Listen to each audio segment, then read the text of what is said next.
요한복음 15장 4절에서 6절까지의 말씀 다 같이 한 목소리로 합독하시겠습니다. 내 안에 거하라, 나도 너희 안에 거하리라. 가지가 포도나무에 붙어 있지 아니하면 스스로 열매를 맺을 수 없음 같이 너희도 내 안에 있지 아니하면 그러하리라. 나는 포도나무요 너희는 가지라. 그가 내 안에 내가 그 안에 거하면 사람이 열매를 많이 맺나니 나를 떠나서는 너희가 아무것도 할 수 없음이라. 사람이 내 안에 거하지 아니하면 가지처럼 밖에 버려져 마르나니 사람들이 그것을 모아다가 불에 던져 사르느니라. 아멘.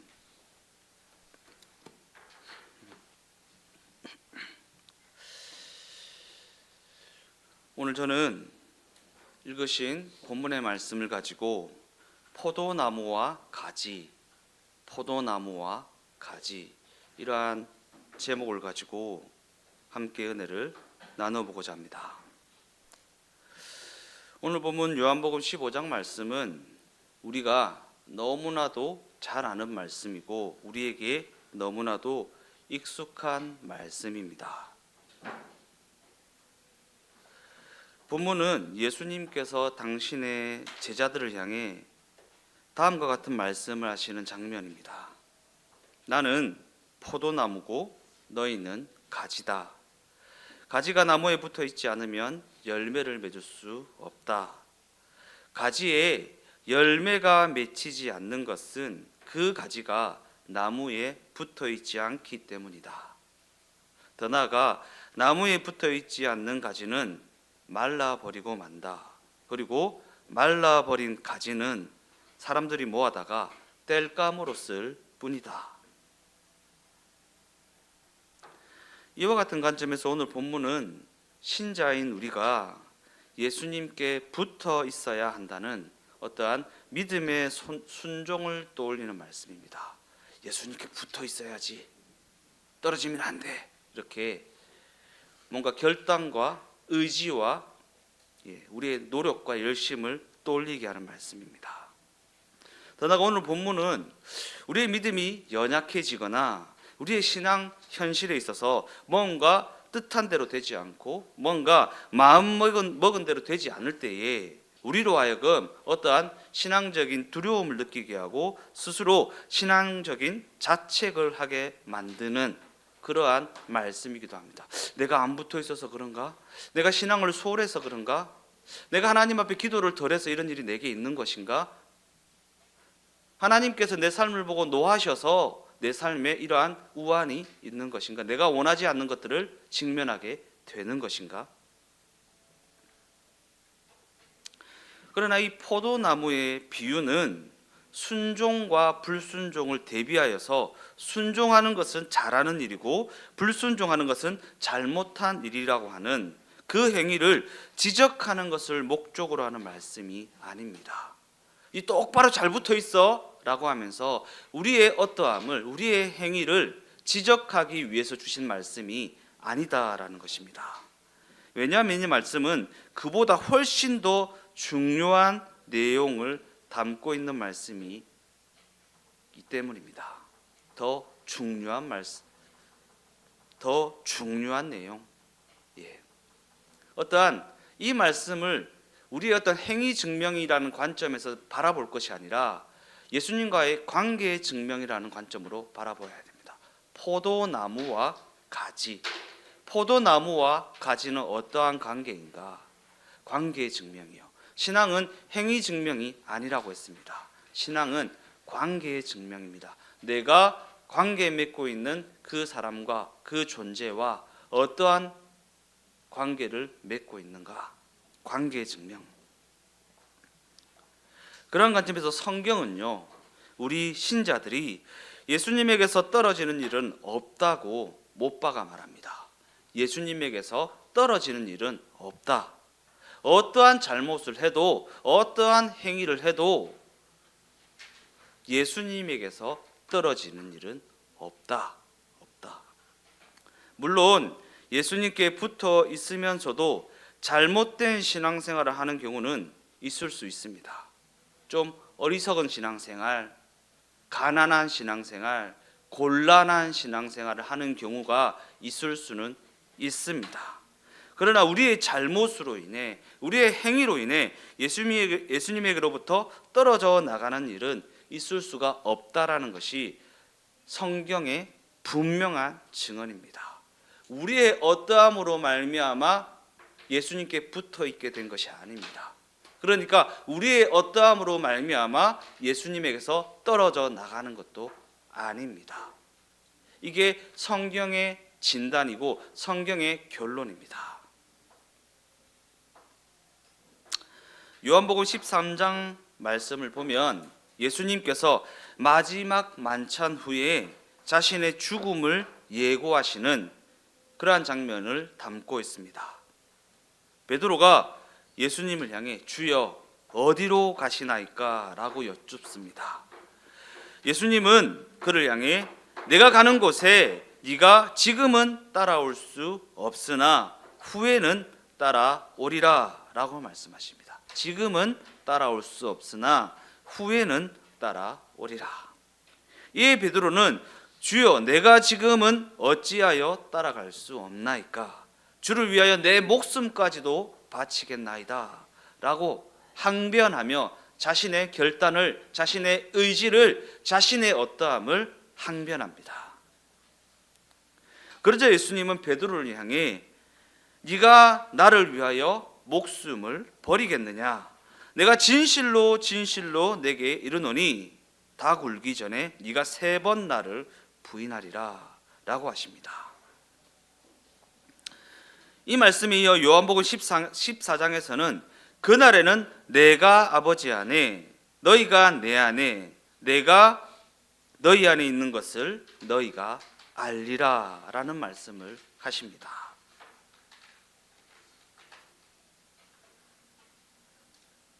예수님께서 베드로를 향해 지금 당장 네가 주를 쫓아갈 수 있거나 지금 당장 주와 함께 할 수 있는 것이 아니라는 말씀을 하시는 것은 예수를 따라가는 그 일이 예수께서 십자가를 지시기 전까지는 불가능한 일이기 때문입니다. 베드로의 실력에 달린 문제가 아니기 때문입니다. 베드로의 어떠함으로 말미암아 따라갈 수도 있고 따라갈 수도 없는 것이 아니기 때문입니다. 성경은 자꾸 이 얘기를 하고 있습니다. 네 실력으로 말미암은 것이 아니다. 십자가 은혜로 말미암은 것이다 라는 얘기를 계속하고 있습니다. 그러나 우리는 신앙을 조금 가졌다고 하면 베드로와 같이 내가 목숨까지도 주를 위해 바치겠습니다. 내가 이만큼 기도하겠습니다. 이만큼 헌신하겠습니다. 내가 원하는 거 주십시오 라는 결론으로 지어지지 않습니까? 우리의 실력으로 말미암은 것이 아닙니다. 우리의 어떠함으로 말미암은 것이 아닙니다. 예수께서 감당하신 십자가로 말미암은 것입니다. 그래서 예수님의 수제자 베드로도 예수님이 십자가 지시기 전까지는 예수님을 따라가는 그 일을 감당할 수 없었다라는 것입니다. 그러한 관점에서 예수님께서 감당하신 십자가 사건은 불가능한 그 일이 우리에게 가능한 일이 되게 하는 사건이라고 할 수 있습니다. 불가능한 그 일이 예수를 따라가는 그 일, 예수의 제자가 되는 그 일, 하나님의 백성이 되는 그 구원이라는 일이 우리에게 가능한 일이 되게 하는 사건이라는 것입니다. 그러기에 그 일은 우리의 고백이나 우리의 각오나 우리의 열심이나 우리의 선택이라는 우리의 어떠함으로 말미암아 가능하게 되는 일이 아니다라는 것입니다. 영접기도라는 거 하죠. 영접기도. 새로 오신 분 일어나십시오. 내 기도를 따라 하십시오. 예수님의 이름으로 기도합니다. 아멘. 구원받았습니다. 맞습니까? 맞습니까? 이게 맞습니까? 전혀 다른 얘기입니다. 물론 하나님 앞에 올려드리는 우리 신앙의 고백은 너무나도 소중한 것이고 너무나도 귀중한 것입니다. 그러나 그 고백했다고 구원받는 게 아닙니다. 내가 믿기로 선택했다고 구원받는 것이 아닙니다. 우리의 고백이나 우리의 각오나 우리의 열심이나 우리의 선택이라는 우리의 어떠함으로 말미암은 것이 아니다라는 것입니다. 오직 예수를 통해서만, 오직 예수님을 통해서만 그분의 자녀가 될 수 있고 그분을 따라가는 제자가 될 수 있고 그분의 백성이라는 그 운명을 가질 수가 있다라는 것입니다. 그러한 관점을 가지고 본문 5절 말씀입니다. 나는 포도나무요 너희는 가지라. 그가 내 안에 내가 그 안에 거하면 사람이 열매를 많이 맺나니 나를 떠나서는 너희가 아무것도 할 수 없음이라. 그렇다면 과연 예수님은 왜 당신의 제자들을 향해 이와 같은 경고같이 느껴지는 말씀을 하셨던 것일까? 왜 이러한 말씀을 하셨던 것일까? 제자들을 향한 예수님의 이 말씀에는 과연 어떠한 의미가 담겨져 있는 것일까? 예수의 죽으심은 우리와 함께 죽으신 죽음입니다. 그와 마찬가지로 예수의 살아나심도 우리와 함께 살아나신 부활입니다. 우리 인류는 하나님의 하나님 되심을 거절함으로 말미암아 죄 가운데 죽어야만 하는 사망을 그 운명으로 가지고 살아가게 되었습니다. 그런데 예수님께서 사망이라는 운명을 가진 우리, 사망이라는 운명에 갇혀 있는 우리를 따라 들어오셨습니다. 따라 들어오셨습니다. 그리고 우리를 자신과 묶으셨습니다. 포도나무와 가지처럼 붙어 연결되어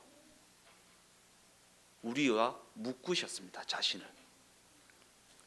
우리는 그분의 죽음에도 묶여져서 죽었고 그분의 부활하심에도 묶여짐으로 말미암아 새 생명과 새 운명을 가지게 되었습니다. 그분께서 묶으신 것입니다. 우리가 붙잡은 것이 아니고요. 그분께서 따라 들어오셔서 우리와 당신을 묶으셨습니다.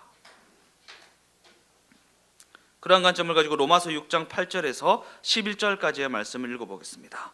만일 우리가 그리스도와 함께 죽었으면 또한 그와 함께 살 줄을 믿노니 이는 그리스도께서 죽은 자 가운데서 살아나셨음에 다시 죽지 아니하시고 사망이 다시 그를 주장하지 못할 줄을 알미로라. 그가 죽으심은 죄에 대하여 단번에 죽으심이요 그가 살아계심은 하나님께 대하여 살아계심이니 이와 같이 너희도 너희 자신을 죄에 대하여는 죽은 자요 그리스도 예수 안에서 하나님께 대하여는 살아있는 자로 여길지어다.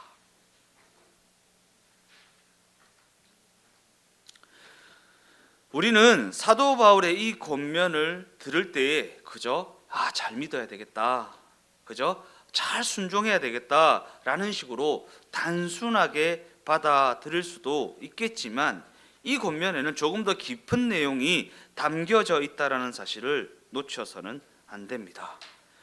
이어지는 12절에서 14절까지의 말씀도 읽어보겠습니다. 그러므로 너희는 죄가 너희 죽을 몸을 지배하지 못하게 하여 몸의 사욕에 순종하지 말고 또한 너희 지체를 불의의 무기로 죄에게 내주지 말고 오직 너희 자신을 죽은 자 가운데서 다시 살아난 자 같이 하나님께 드리며 너희 지체를 의의 무기로 하나님께 드리라. 죄가 너희를 주장하지 못하리니 이는 너희가 법 아래 있지 아니하고 은혜 아래에 있음이라.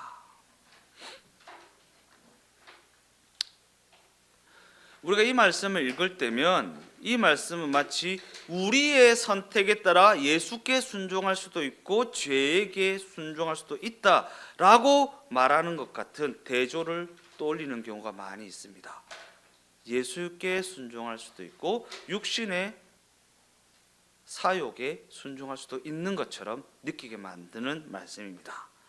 그러나 성경은 죄라는 것을 뭐라고 그랬어요? 죄가 뭐라고 했어요? 하나님의 부재, 하나님의 부재, 하나님이 없는 상태, 하나님이 없는 상태, 하나님이 없는 상태. 어둠은 무엇입니까? 빛이 없는 상태, 빛이 없는 상태. 어둠은 어둠이란 존재가 있는 것이 아니라 빛이 없으면 어둡습니다. 그렇죠?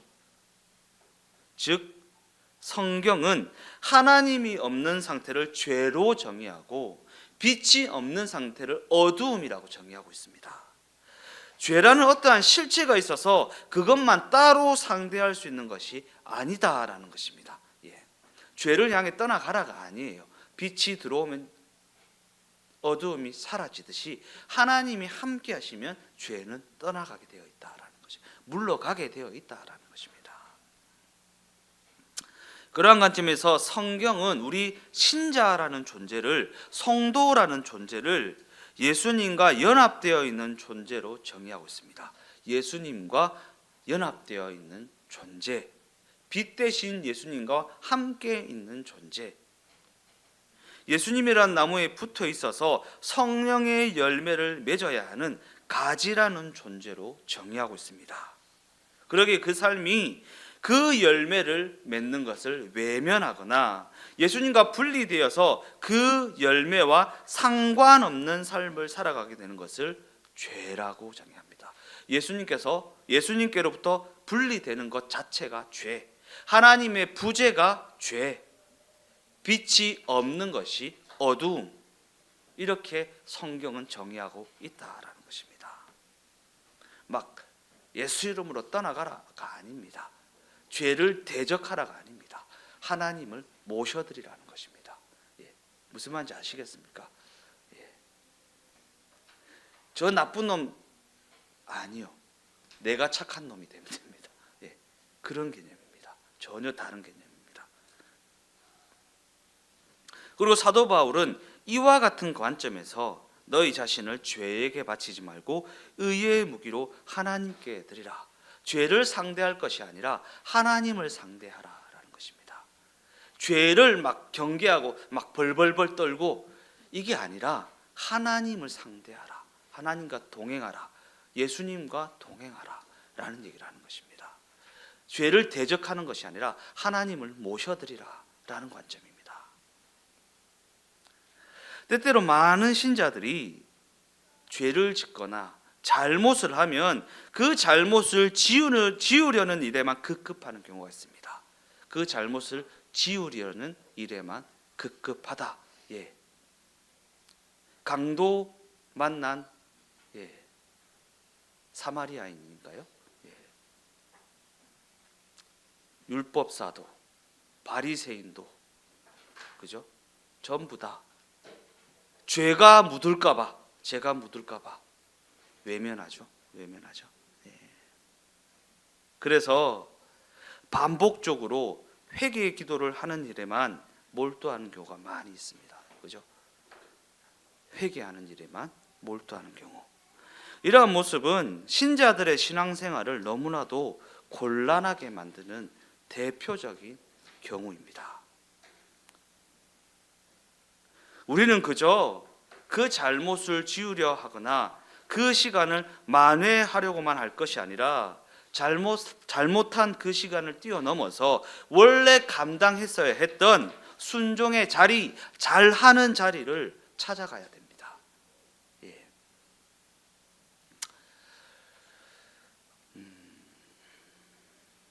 그저 자책과 죄책을 완화하느라 정작 감당해야 할 역할은 전혀 감당하지 못하는 그런 가난한 신앙이 되지 않도록, 그러한 가난한 신앙생활을 하지 않도록 유념해야 한다라는 것입니다.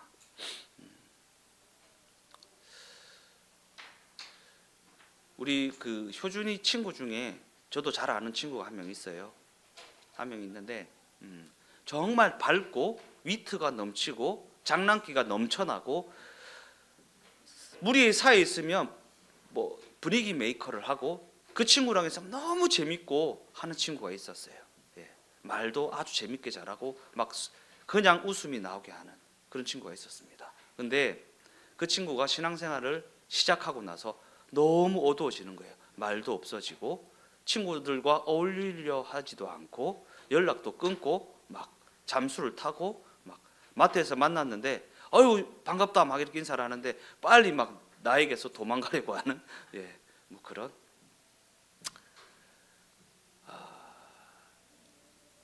왜 그런지 제가 알아요. 왜 그런지 저에게서 죄가 묻을까봐, 저에게서 죄가 묻을까봐.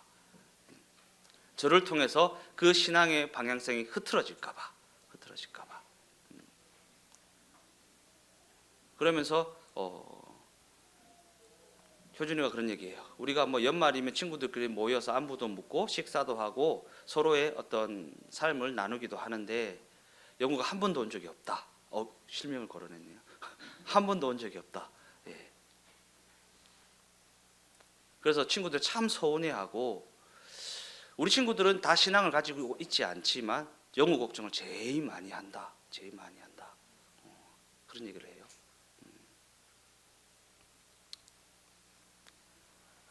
정작 감당해야 하는 역할이요, 성령의 열매를 맺어나가고 친절하게 대하고 그 영혼을 돌아보고 그에게 예수님을 보여주는 역할을 감당해야 될 신자라는 그 역할은 전혀 감당하지 못하고, 어떻게 하면 내가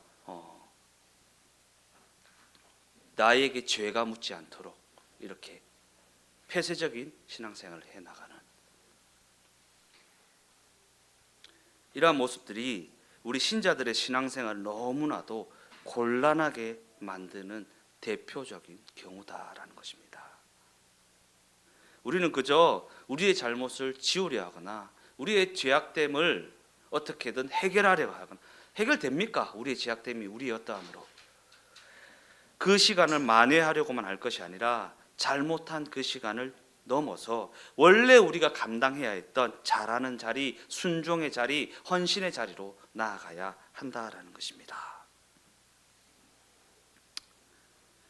로마서 6장 14절 말씀입니다. 죄가 너희를 주장하지 못하리니 이는 너희가 법 아래 있지 아니하고 은혜 아래에 있음이라. 과연 이 말씀이 무엇을 뜻하는 말씀인지 그 의미를 이해하시겠습니까? 이 말씀이 무엇을 의미하는 말씀인지. 죄가 너희를 주장하지 못한다. 너희는 죄와는 상관없는 존재이다 라는 것입니다. 그러한 관점에서 이 죄라고 하는 것은 우리가 익히 인식하고 있는 어떠한 윤리 도덕적 문제가 아니라 하나님과의 관계에 관한 문제라는 것입니다. 하나님과의 관계에 관한 문제. 법 아래 있지 않다. 법이라는 것은 그저 잘못하지 않게 하는 것이 전부이고, 또한 잘못한 자들에게 벌을 주는 것이 전부입니다. 법 아래 있지 않다. 잘못하지 않도록 막 이렇게 하면 잘못하는 거야, 저렇게 하면 잘못하는 거야 라고 하는, 잘못하지 않게 하는 기준만을 제시할 뿐이고 잘못한 자들에게 법을 주는 것이 전부입니다. 그게 법 아래 있는 자들의 삶입니다. 여전히 법 아래에서 신앙생활하고 있지는 않는지 내 생각을, 내 삶을 돌아보라라는 것입니다. 반면에 은혜라고 하는 것은요, 더 잘하는 자리에 이르게 하기 위한 하나님의 선물입니다. 더 잘하는 자리에 이르게 하기 위한 하나님의 선물. 그러한 관점에서 은혜 안에 있는 자들에게는 잘못한 그 시간이 큰 문제가 되지 않습니다. 잘못될까 봐 벌벌벌 하지 않습니다. 잘못된 그 시간이, 잘못했던 그 시간이 큰 문제가 되지 않습니다. 왜냐하면 하나님께서 우리에게 은혜를 주신 목적은 잘못을 지적하기 위함이 아니라 더 잘하는 자리로 나아가게 하기 위함이고, 하나님께서는 이를 위해 예수님을 우리에게 보내주셨고 믿음으로 말미암은 구원의 은혜를 베풀어 주셨다라는 것입니다. 잘하는 자리로 나아가게 하기 위함이다.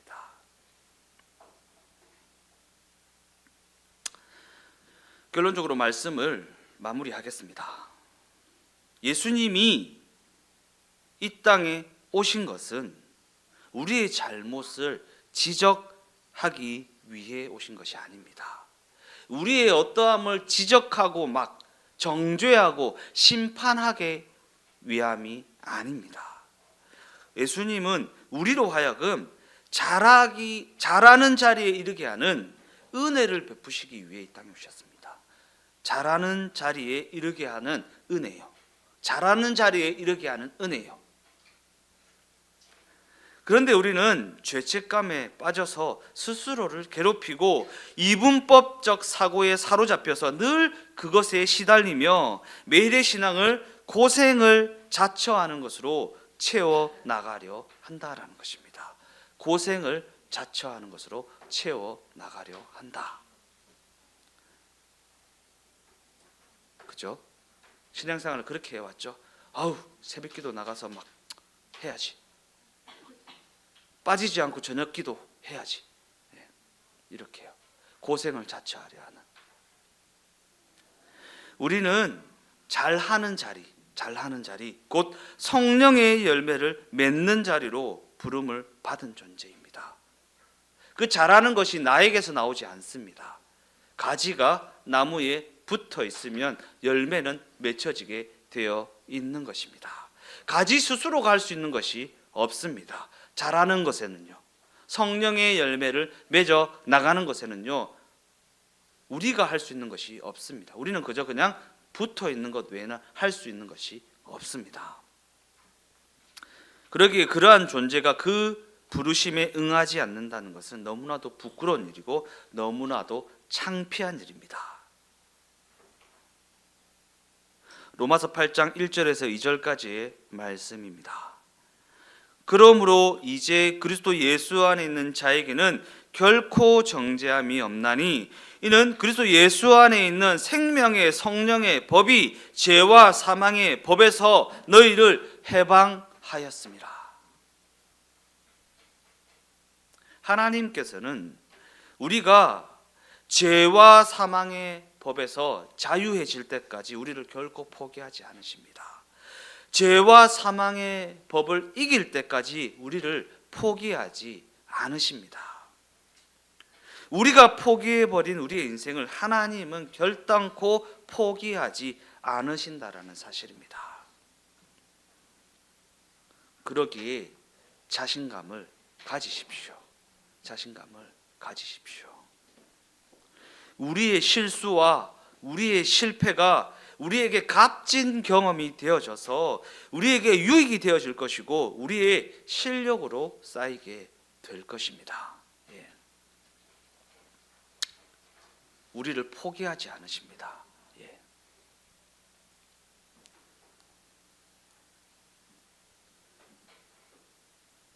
이 설교 원고를 작성하면서 우리 그 막내가 밥을 진짜 잘 먹거든요.